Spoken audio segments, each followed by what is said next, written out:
Imagine you have endless funding. You have a genuinely brilliant idea, backed by preliminary data. Right. You have a market that seems absolutely desperate for your product. Yeah. Statistically speaking, you are still almost certainly going to fail. Yeah, without a doubt. And here is the truly unsettling part. When the autopsy of that failure is written, it won't point to a shifting macroeconomic climate. It won't point to a brilliant competitor outmaneuvering you. No, it rarely does. The most lethal threat to any high-ambition project isn't external at all. It's the person sitting across from you in the boardroom. Exactly. It's a silence in your one-on-one meetings.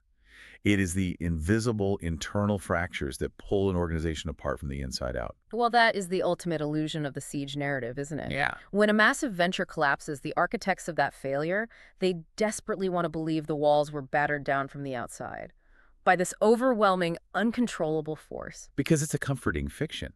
It's a very comforting fiction, but the forensic data of high-stakes environments tells a completely different story. We are looking at the microscopic anatomy of failure and success here. Right. The structural integrity of a team, the psychological resilience of the leadership, the unglamorous mechanics of daily execution. These are the actual arbiters of survival. Welcome to this deep dive. Our mission today is to decode a specific, globally significant framework. We were looking at Sam Altman's Lecture 2 on team and execution. A fascinating text. It really is, and I want to emphasize to you right from the start that while this source material originates in the, hyper-competitive, almost ruthless startup ecosystem of Silicon Valley, Right. this is not just a business guide. This is a universal blueprint for high-stakes execution. We are examining the brutal, unvarnished reality of human capital. Anywhere humans organize, basically. Exactly. Whether you are leading a multinational corporation, Yeah. organizing a political campaign, or simply trying to push a local community initiative across the finish line, the laws of gravity we are about to discuss apply to you. They are inescapable. Okay, let's unpack this, starting with the absolute genesis of any venture. Because before you can execute, before you build a team, you have to choose your battlefield. You do. You have to identify a market that can sustain your ambition. And the source provides a surprisingly counterintuitive metric for spotting a high-growth vector. It does, and it completely bypasses traditional corporate mechanics. I mean, when seasoned executives try to forecast a consequential market, their instinct is to commission complex data models. Right, buy expensive legacy industry reports. Yeah, hire massive consulting firms. But the text suggests something that feels almost alarmingly simple. It says, trust the instincts of the youth. The youth. Yes. Look closely at what people your own age or younger are beginning to use obsessively in their daily lives. But why the youth specifically? I mean, if I'm looking to build a billion-dollar global initiative, relying on the behavioral whims of college students feels like a massive risk. It feels risky until you understand the psychology of market adoption. You see, older demographics and legacy industries, they are burdened by the sunk cost fallacy. Okay. They have cognitive baggage. They care about how things used to be done because they've invested years learning those exact systems. So they resist change. Exactly. The youth have absolutely zero legacy baggage. They don't care about tradition. They migrate naturally, almost ruthlessly, toward pure efficiency and novelty. Oh, wow.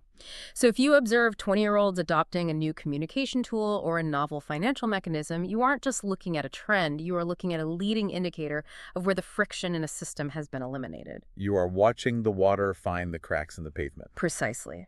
It strips away the pretense of expert analysis and replaces it with unfiltered behavioral observation. But the text is very clear. Identifying that fast-growing market is merely the prerequisite. Right. Once you actually step into that arena and attempt to capture that market, the physical and psychological toll on the leadership is immense. Yeah, the source explicitly highlights the reality of founder depression and burnout. It does. And we need to define our terms here, because in modern vernacular, burnout has been really diluted. People use it to mean, I worked a 60-hour week and I need a vacation. Right. It's treated as synonymous with physical exhaustion. But the burnout described in these high-stakes environments sounds fundamentally different. It sounds like a pathology. Because it is an all-consuming cognitive overload. When you are the leader of a nascent, hyper-growth entity, you are operating without a net. Yeah. Every single decision feels existential. Will this hire bankrupt us? Will this product flaw alienate our first 1,000 users? The stakes are just constantly maxed out. Constantly. The ambiguity of the future, combined with the absolute crushing weight of responsibility, creates a state of chronic low-grade panic. Wow. The depression stems from the intense isolation of carrying a structural architecture in your mind that only you can fully see, and watching it constantly, daily, threaten to collapse. You are perpetually bracing for impact. I have to push back on the mechanics of that, though. Sure. If a leader is trapped in a state of chronic existential panic, Yeah. if they are suffering from this profound isolating dread, how can they possibly maintain any level of operational effectiveness? It's incredibly difficult. It feels like asking someone to perform complex open-heart surgery while they themselves are bleeding out on the floor. Well, that is the paradox of the crucible. The natural human instinct, when confronted with that level of systemic dread, is paralysis. Fight or flight, or freeze. Exactly. You want to freeze. You want to retreat or seek a frictionless distraction to numb the pressure. You basically want to hide under the desk. Right. But the source material provides a highly specific, counterintuitive antidote. First, yes, you must rely on a deeply trusted support network. You cannot process the existential dread entirely in a vacuum. Okay. But ultimately, the only true lasting cure for the panic is forward motion. What does that look like in practice, though? It means you systematically, ruthlessly address the exact things that are triggering the dread. You do not wait until your mental health improves to fix the operational problem. Oh, interesting. You fix the operational problems to improve your mental health. If the dread is coming from a failing supply chain, you don't take a mental health day. You get on a plane and go to the warehouse. You attack the source of the fear. Yes. Progress cures the panic. The moment you take a decisive action to patch a structural flaw, you transition from being a victim of circumstance to an active agent. You reclaim control over your environment. Progress cures the panic. That's such a vital psychological insight for anyone listening who feels overwhelmed by a massive project right now. Absolutely. The anxiety isn't a mysterious fog. It is a highly specific alarm bell ringing because of unaddressed structural flaws. Right. You turn off the alarm by fixing the flaw.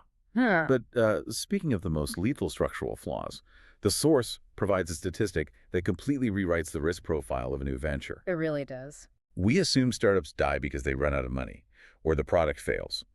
But the absolute apex predator of new ventures, the #1 cause of early death, is co-founder blow-ups. Which completely validates our opening premise.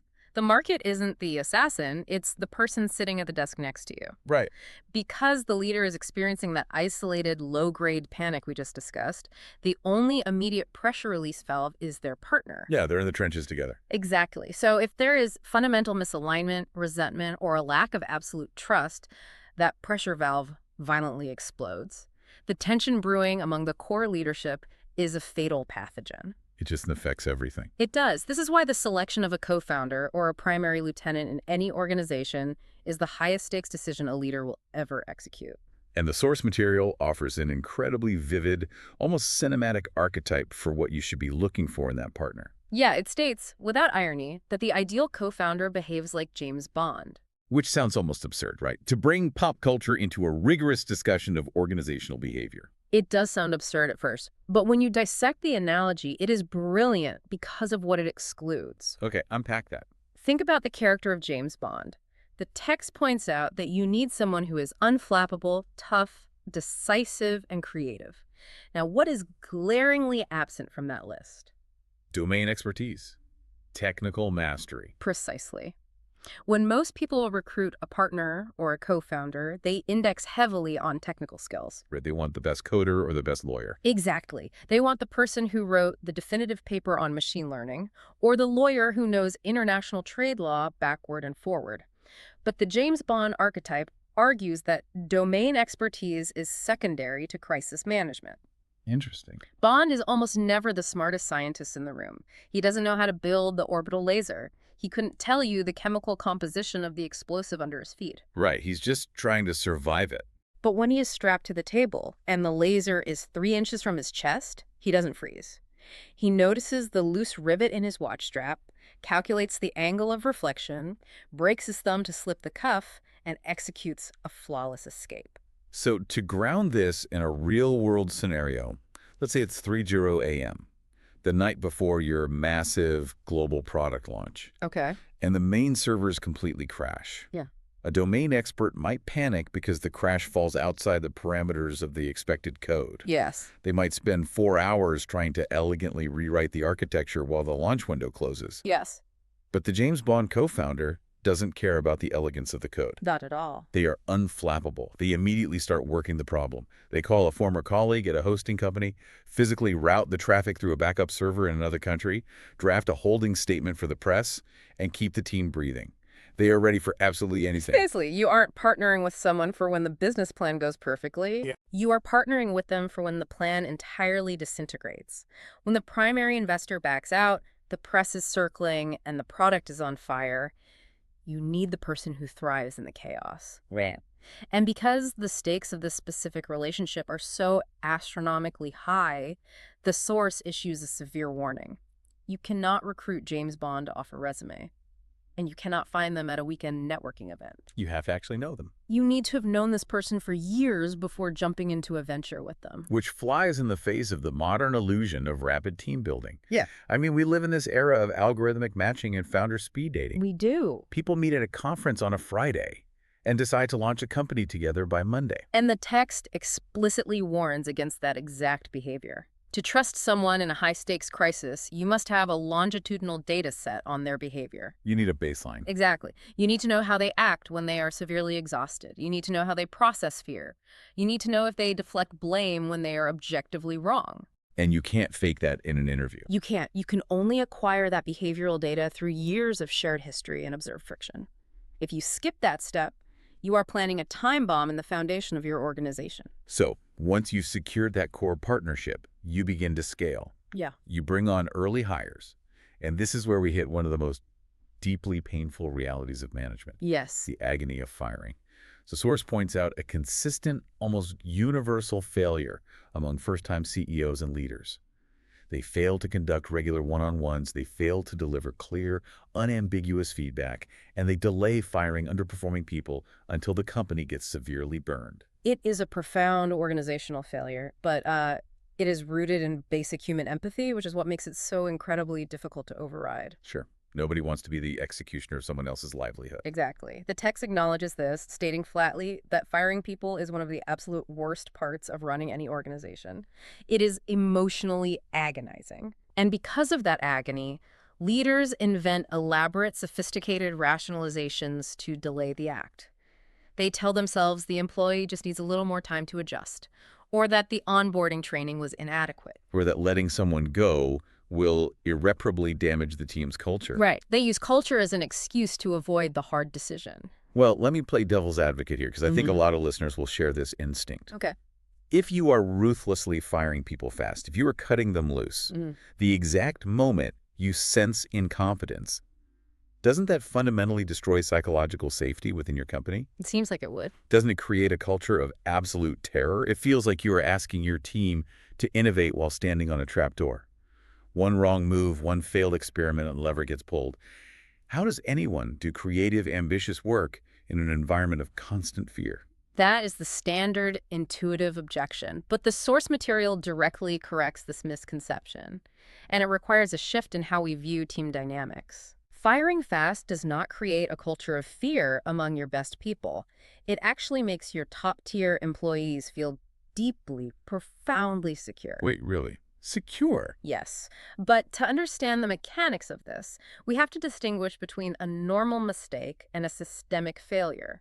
The text is very clear.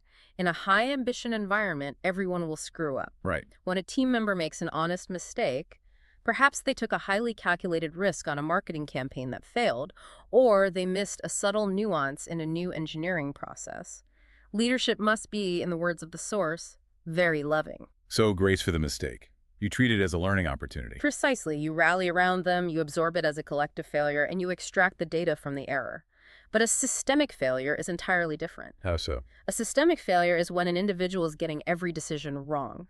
It means their fundamental operating system, their basic judgment, is incompatible with the reality of the work. Oh, I see. When you allow a fundamentally bad decision maker to remain in the organization out of a misplaced sense of empathy for them, you are ignoring the reality of everyone else in the room. Because the incompetence isn't happening in a vacuum. The rest of the team sees it. Not only do they see it, they are forced to subsidize it. Wow. Your A players are forced to compensate for the B players' incompetence. They have to silently clean up the messes, manage the collateral damage to clients, and endure the massive drag on their own velocity. So they're doing double the work. Exactly. The high performers are bleeding themselves dry to keep the ship afloat while leadership looks the other way. So when you finally remove that systemic underperformer, the reaction from your top performers is never fear. They don't think, am I next? No, their reaction is intense relief. They realize that leadership is actually guarding the standards of the institution. If you're listening to this and you're managing a team right now, you have to ask yourself, are you keeping a low performer around out of empathy? It's a hard question. Because what this data suggests is that by being kind to the person failing, you're actively betraying the high performers who are actually carrying the weight of your vision. Yes. That is a massive paradigm shift. But once you've made the agonizing decision to clear out systemic underperformers, you are left with your A team. You have the human capital in place. Right. But a great team is mathematically useless if they are aiming at the wrong target or operating without force. That brings us to the actual execution mandate of the leader. And the source begins this phase by slaughtering a very sacred cow in our culture, Oh, absolutely. the inherent value of ideas. It is an ego-bruising reality for anyone who considers themselves a visionary. We culturally romanticize the eureka moment. We celebrate the lone genius who sketches a revolutionary concept on a napkin in a coffee shop. Right, the mythology of the idea. But the text aggressively pivots away from the ideation phase. It states clearly that there are at least 100 times more people with great ideas than there are people willing to put in the grueling, sustained effort to execute them well. So the idea is cheap. Ideas, by themselves, possess zero intrinsic value. Having a billion-dollar idea is essentially like owning a lottery ticket with all the numbers blanked out. That's a great way to put it. The value isn't in holding the ticket. The value is the agonizing multi-year labor of figuring out the winning sequence. The source reduces the CEO's job to a brilliantly brutal binary mandate. It boils down to two things. Two distinct, inescapable responsibilities. Number one, figure out what to do. Number two, get it done. Figure out what to do and get it done. It sounds reductive, but the complexity lies in the application. Getting it done requires two specific ingredients that are incredibly rare to find operating in tandem: extreme focus and extreme intensity. Focus and intensity. Yes, Yeah. you can have a team working with furious intensity, burning the midnight oil, sleeping under their desks, generating massive amounts of output. But if they lack focus, they are just accelerating their own exhaustion. They are running incredibly fast in a circle. Exactly. Conversely, you can have a highly focused, brilliant strategic plan, but without the intense, relentless application of force to overcome market friction, the plan remains a purely theoretical document. You must have both. Okay, here's where it gets really interesting. Because every leader on Earth claims they have focus and intensity. Of course they do. No CEO will ever admit to being distracted. So how do you actually measure it? How do you know if a leader is executing or just playing the role of an executive? Well, the source offers a diagnostic test that cuts through all the noise. What is it? If you want to know the absolute truth about a venture, ask the founder exactly what they're spending their time and their money on. Don't ask for their mission statement. Don't ask to see their pitch deck. Show me your calendar and show me your ledger. Because time and capital are the only two unforgeable metrics of priority. Exactly. A leader can deliver a highly persuasive, emotional speech to their company about how product development is their singular burning obsession. But if you look at their calendar and see they spend 50% of their week taking casual coffee meetings with low-tier investors. Right. And their ledger shows they just spent a massive percentage of their capital leasing a lavish office space with exposed brick and cold brew on tap. The truth is exposed. The truth is completely exposed. Their focus is entirely on the performance of success, not the unglamorous execution of the product. And that leads directly to what the source identifies as the ultimate, most seductive distraction for any leadership team. It is the silent killer of focus. Getting excited by your own public relations or initiating a massive rebrand instead of focusing purely on growth and execution. What is fascinating here is the neurobiology of the PR trap. We have to look at why leaders fall for this so predictably. Okay, why do they? Getting a user to buy your product or convincing a community to adopt a fundamentally new behavior is grueling, iterative, high-friction work. It requires facing daily rejection. Yeah. It requires staring at metrics that tell you you are failing. But talking to a journalist who writes a flattering, glossy profile about your disruptive vision, that is entirely It frictionless. feels great. It hits the brain's reward centers instantly. The leader substitutes the dopamine hit of external validation for the hard, caloric value of actual growth. It's like eating junk food before a marathon. It gives you a massive, immediate spike in blood sugar. You feel incredible reading your name in TechCrunch or seeing your face in a magazine. Right. But it provides zero actual caloric value for the grueling miles ahead. You put out a press release, you hire an expensive agency to redesign your logo, you debate typography for 3 weeks. While ignoring the actual product. Exactly.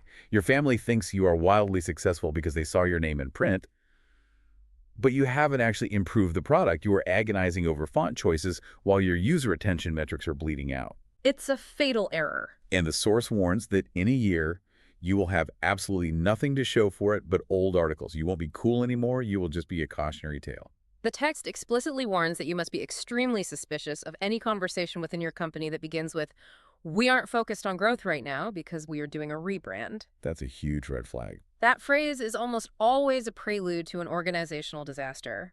It means the team has abandoned the hard metric of market adoption for the soft, subjective metric of aesthetics. So if PR and rebranding are the false idols of progress, what is the actual mechanism of getting things done? How do you execute without falling into the trap of performing? Well, the source issues a strong warning against the desire to disappear for a year. Okay, explain that. There is this deeply romanticized notion in tech and business of going into stealth mode. You hide in a garage, you refuse to talk to the press, you refuse to release anything to the public until you have built a massive, flawless, world-changing monolith. The stealth mode fallacy. Exactly. And it's rarely about strategic advantage. It is fundamentally about a fear of vulnerability. Oh, because if you launch, you might fail. Right. If you release a small incremental piece of your vision to the public, it might be judged. It might be flawed. The market might coldly tell you it's useless. So founders convince themselves that they need a year in total isolation to perfect the grand design. They want to emerge from the cave with a masterpiece. But that doesn't work. The text demolishes this approach. It argues that speed is a massive premium and that literally everything, no matter how complex, must be broken down into smaller incremental projects. And when they say everything, they mean it.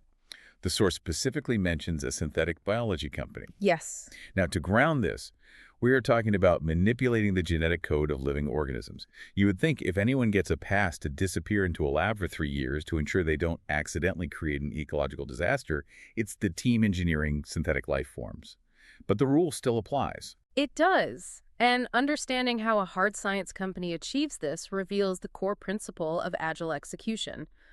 A synthetic biology lab doesn't release a half-finished organism to the public. Right. But they do break their years-long R&D cycle into 2-week sprints. Instead of waiting 2 years to see if a massive genetic sequence works, they synthesize a tiny incremental protein chain and test its viability in 14 days. They force a tight feedback loop with reality. Exactly. Incremental speed provides 2 non-negotiable advantages. First, it shatters the vacuum. If you build in isolation for a year, relying entirely on your own unverified assumptions, the market may have entirely shifted by the time you emerge. Or you built the wrong thing entirely. Or worse, yes, you spend 12 months building a flawless solution to a problem that no one actually has. Second, and perhaps more importantly, incremental speed creates a psychological cadence within the team. It manufactures momentum. Shipping a small, imperfect project after 2 weeks provides a psychological victory. It creates a rhythm of output. It does. Which is the perfect bridge into the physics of organizational survival and what the source calls a top 3 secret to executing well. We are talking about momentum. The text states plainly, a team must always be winning. Momentum is the great intangible lifeblood of any collective human endeavor. It is not just a corporate buzzword. It is a profound physical and psychological reality. Okay. We discussed earlier the chronic dread and burnout of high-ambition work. A startup or a political campaign is essentially an unnatural state of human existence. Yeah, you're asking a lot of people. You are asking a group of people to work extraordinary hours under immense crushing pressure for an outcome that is statistically highly unlikely. The only thing that binds them together and justifies that massive physical and emotional sacrifice is the shared visceral belief that they are winning. And when a team has that momentum, when they're hitting their weekly metrics, shipping those incremental features, seeing a user base tick upward, there's a palpable neurological effect. The dopamine and adrenaline mask the friction. Completely mask it. Suddenly, the fact that you are working out of a cramped, poorly ventilated office doesn't matter. The fact that the engineering lead communicates a bit abruptly doesn't matter. The winning acts as an anesthetic. That is precisely the mechanism. The team operates with a baseline level of confidence. Communication flows effortlessly. Obstacles that would normally cause panic are viewed merely as complex puzzles to be solved. But the flip side of this equation is terrifying. It is. The source warns that if you ever take your foot off the gas pedal, things do not just gently coast to a stop. If momentum breaks, the decay is violently exponential. It snowballs downwards. Fast. Let's explore the anatomy of that decay. What actually happens behaviorally when the metrics flatten out? Right. What does it look like? The source identifies the immediate symptom of a death spiral. Organizational infighting. Fights break out. Everyone suddenly disagrees on what to do next. The unity shatters completely. This is perhaps the most profound behavioral insight in the entire text. Because momentum is the great anesthetic, the instant momentum sags, the anesthetic wears off. The pain comes back. Every interpersonal annoyance, every microscopic structural flaw is suddenly exposed to the raw air. When you are growing by 10% a week, nobody cares that the marketing director is slightly arrogant. Right. But when growth hits zero, that arrogance becomes a systemic grievance. People stop looking outward at the market and they start looking inward at each other. They begin assigning blame for the stagnation. Exactly. Okay, let me put myself in the shoes of the leader. I'm sitting there, the weekly metrics are flat, my executive team is at each other's throats, passive-aggressive emails are flying around, and the culture is visibly disintegrating. A nightmare scenario. My instinct is to pull everyone off the floor, book an off-site retreat, sit in a circle, and hash out our feelings. We need corporate therapy to fix the culture, right? That is exactly what most leaders do. And according to the framework, it is completely wrong. Really? Corporate therapy is utterly useless here because the infighting is a symptom, not the disease. The cure, provided by the source, is remarkably disciplined and almost entirely ignores the emotional drama. What is the cure? You do not hold a trustful retreat. You ask the users what is broken, and you do exactly what they tell you to do. You redirect the internalized toxic aggression outward toward the work. And as the leader, you have to reframe the reality for them. Yeah. The text says you literally look the fighting team in the eye and remind them, we don't actually hate each other. Stuff is just not working right now. It is a brilliant de-escalation tactic. It depersonalizes the conflict. It tells the team, you aren't fundamentally incompatible as human beings. You are simply suffering from the psychological withdrawal of lost momentum. You cure the culture by fixing the product. Precisely. But there is one specific external threat that the source identifies as a massive momentum killer. It is something that distracts the team, spikes anxiety, and causes leadership to make highly irrational decisions. We're talking about competitors making noise in the press. Ah, the competitor illusion. This is the dark side of the PR trap we discussed earlier. Not only do leaders fall for the dopamine hit of their own PR, they are deeply traumatized by the PR of their rivals. You are sitting at your desk, executing your incremental strategy, and you read an article about a competitor raising a massive round of funding. Or they announce a highly theoretical partnership with a major brand.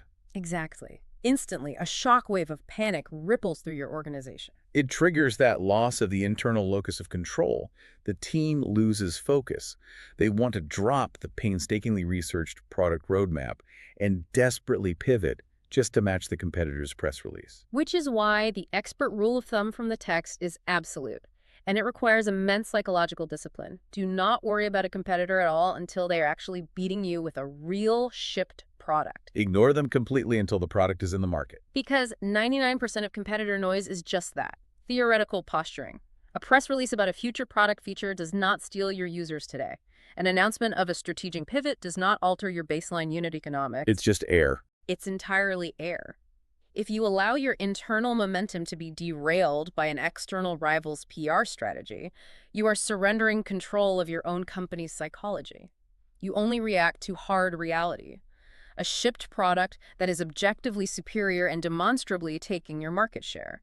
Until that mathematical reality occurs, they are ghosts. They do not exist. This brings us to the final phase.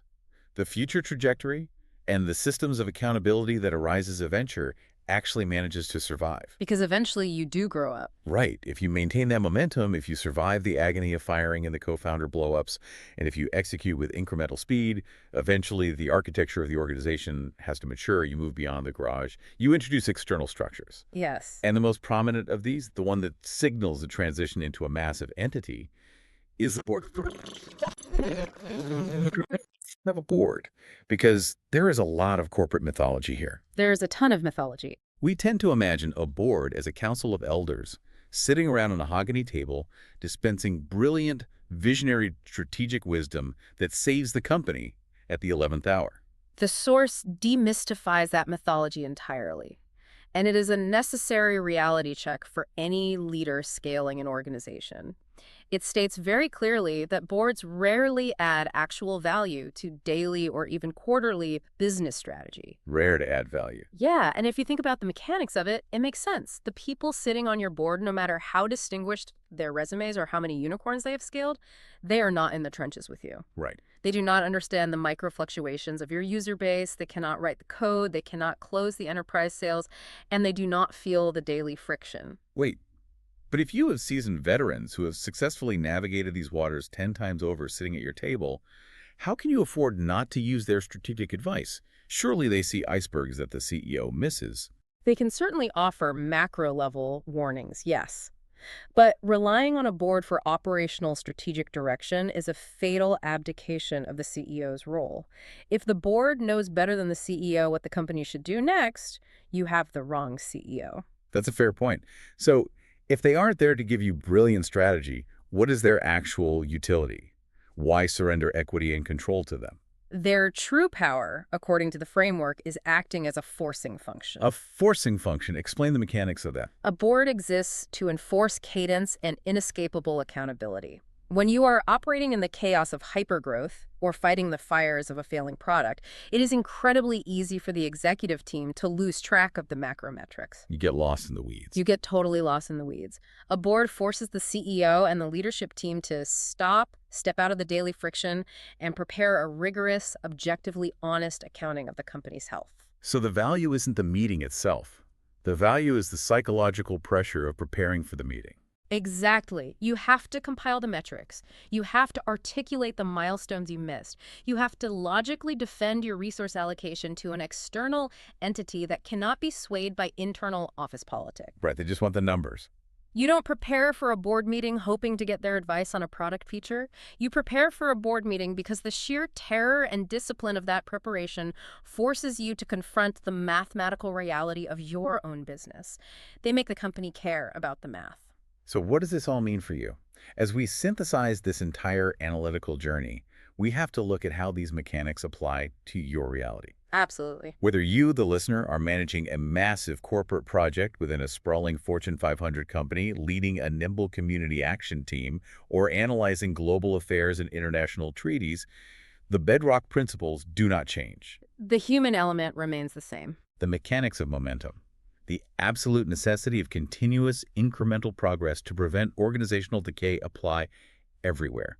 The danger of vanity PR eating the junk food of public validation while the actual engine of your project stars is a trap waiting for every politician, every CEO, and every local organizer. It's universal. And the necessity of James Bond-like resilience. The ability to remain unflappable, creative, and action-oriented when the environment turns hostile, rather than just relying on narrow technical expertise. That is the defining characteristic of enduring leadership in any arena. This raises a profound question, and it is the lingering, intellectually intense provocation that I want to leave you, the listener, with today. Yeah.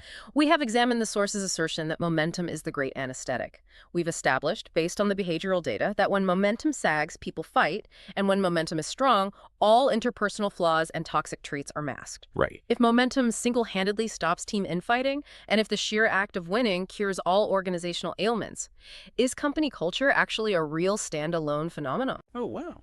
Or is everything we refer to as culture, the ping pong tables, the carefully drafted mission statements, the stated corporate values, the expensive off-site retreats, is all of that just a temporary fragile byproduct of winning? That is a harsh question. If your entire culture completely collapses into infighting the exact moment your metrics go flat, did you ever really have a culture to begin with, or did you just have momentum? That strips away a lot of corporate ego.